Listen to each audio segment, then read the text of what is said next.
We pulled out of Vietnam, and all of Vietnam became communist, and the dominoes fell, and Laos became communist, and Cambodia became communist, and some of the worst murderous governments in the history of mankind took over those nations. It never had to be, but it was. One of the only individuals in the entire Nixon administration who was unscathed by the eventual Watergate dismissal of President Nixon was Henry Kissinger. Henry Kissinger, the architect of the foreign policy during these periods, and it was all a disaster. The United States built the Kama River truck factory, and Kama River trucks were used to invade Afghanistan in 1979. The United States helped the Soviet Union to build a missile capability, and there was a term used during that period where they could MIRV their missiles, M-I-R-V, and that meant to put multiple warheads on the top of a missile that could be independently targeted. It could not be done without sophisticated electronics equipment, especially highly refined, precise ball bearings that were made only in 1 or 2 places in the world, one of them being a small factory in Springfield, Vermont. And Henry Kissinger put pressure on that company in Springfield, Vermont to make sure that they supplied those ball bearings to the Soviet Union. And on we go. Scare the American people into accepting world government. Now you may recall that Richard Nixon lost his vice president, Spiro Agnew, when Spiro Agnew was found out to have been involved in some thievery as governor of Maryland, and so he had to step aside. That gave President Nixon the chance to appoint a new vice president. He appointed Gerald Ford, a congressman from Michigan, who was the minority leader of the House at the time, whose sole distinguishing feature, in my view, was that he was 25 years of loyalty to Richard Nixon. Shortly after Ford became vice president, Richard Nixon was forced to resign in what amounted to having a man accused of petty crimes rather than really high crimes. As Gary Allen once said, having Richard Nixon run out of the White House for Watergate was the equivalent of having him done so for chicken stealing. But it was done. And so the very day that Richard Nixon resigned, the cameras went to Gerald Ford's home. He lived in Northern Virginia. And he met them on the sidewalk right outside his own home. And he used the opportunity to tell everybody in the world about the worth of Henry Kissinger and how important Henry Kissinger was and how Henry Kissinger would continue to be a major force in the administration that he would now. He then had a chance to select his own vice president, and lo and behold, who did he pick but Nelson Rockefeller, the brother of the man who was the chairman of the board of the Council on Foreign Relations. And we should never forget that Gerald Ford was the man who pardoned Richard Nixon for all of his involvement in the petty Watergate crimes. Well, Gerald Ford then ran against Jimmy Carter. Gerald Ford's administration could claim 199 members of the Council on Foreign Relations. The number will continue to increase now.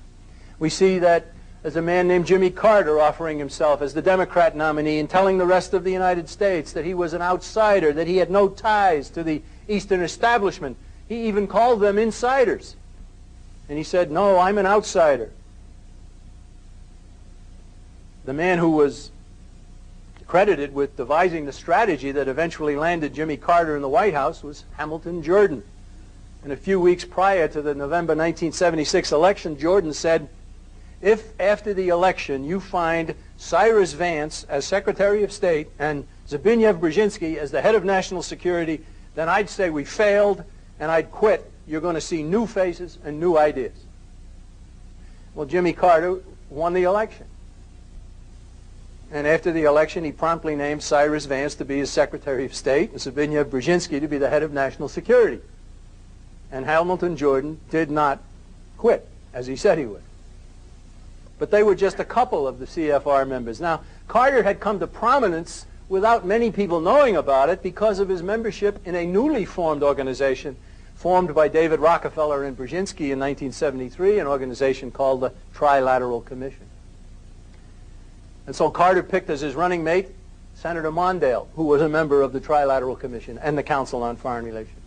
And the top 3 cabinet positions went to Vance and Brown and Blumenthal, each of whom was a member of the Council on Foreign Relations and the Trilateral Commission. And the Carter administration piled up disaster after disaster. 279 members of the Carter administration, U.S. government officials. One of their accomplishments, if you could call it that, of course I don't think it was turning over the Panama Canal to a communist government in Panama and paying them $500 million to take it. Incredible. So after 4 years of Carter, the United States now had another election campaign. And there was a big battle that went on between Ronald Reagan and George Bush for whether or not they would be who would be the nominee. Reagan won.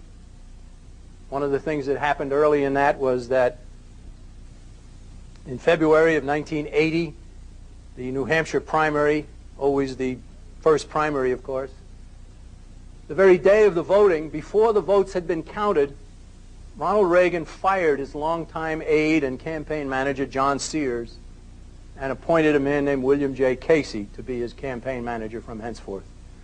William J. Casey of the Council on Foreign Relations. John Sears was not.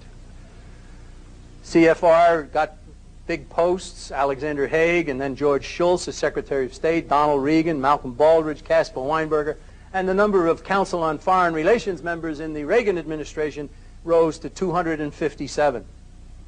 He promised to abolish the Department of Education. Department of Energy never even tried. After 8 years of Ronald Reagan and the worst deficits in the history of our country, we're now $5 trillion in debt, so much of it accomplished under the Reagans and Bush administrations. Now we get George Bush for 4 more years. George Bush was a former member of the board of directors of the Council on Foreign Relations, a member of the early member of the Trilateral Commission. He filled his administration. We're now up to 382 members of the U.S. Government officialdom who are members of the Council on Foreign Relations. George Bush had distinguished himself as well as a member of the Atlantic Council. The Atlantic Council was a group that wanted to reunite the United States and England, as Cecil Rhodes had said way back when.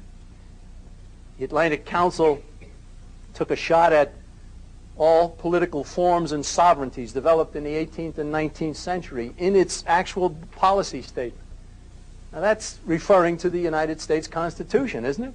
And here's George Bush saying that's what he thought was good. He said, no, this policy statement said no nation state can cope successfully with the problems in our world.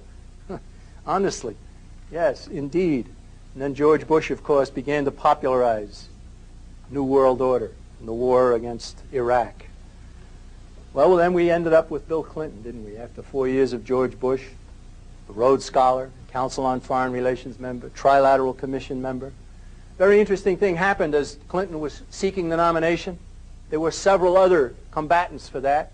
Senator Kerry from Nebraska, Senator Harkin from Iowa, Jesse Jackson, Paul Tsongas, former senator from Massachusetts, Douglas Wilder from Virginia, governor, Jerry Brown, former governor of California. And here they were all debating early in the campaign. And any one of those individuals could have said to the audiences, the television audiences, why would you want Clinton? Clinton is Council on Foreign Relations, Trilateral Commission, which is what George Bush is. If you get Clinton, you're going to get a duplicate of George Bush. Why not vote for me instead? Now, isn't that a reasonable thing? Did any of them do it? Well, Jerry Brown touched on it once and probably got told not to anymore because it never really became the issue it should have. Bill Clinton went on MTV and he talked about the radical U.S. Constitution, the radical Bill of Rights. Well, we know a lot more about Bill Clinton. We're up to 387 members of the Council on Foreign Relations in high positions in government. Now we're up to a choice in 1996, and it looks like it's going to be Bob Dole versus Bill Clinton. Bob Dole, clearly the candidate of the establishment Republicans, a man who claims to be a conservative, voted for tax increases in 1982, 1984, 1990, pressured the United States Senate to go for the NAFTA and GATT treaties. Very, very prominent in the gun control, named even more the establishment's attack on Patrick Buchanan in 1996 should explain to people what is really happening, because Patrick Buchanan explicitly attacked the New World Order, the Council on Foreign Relations, NAFTA, GATT, the United Nations, and the establishment. And of course, for it, what did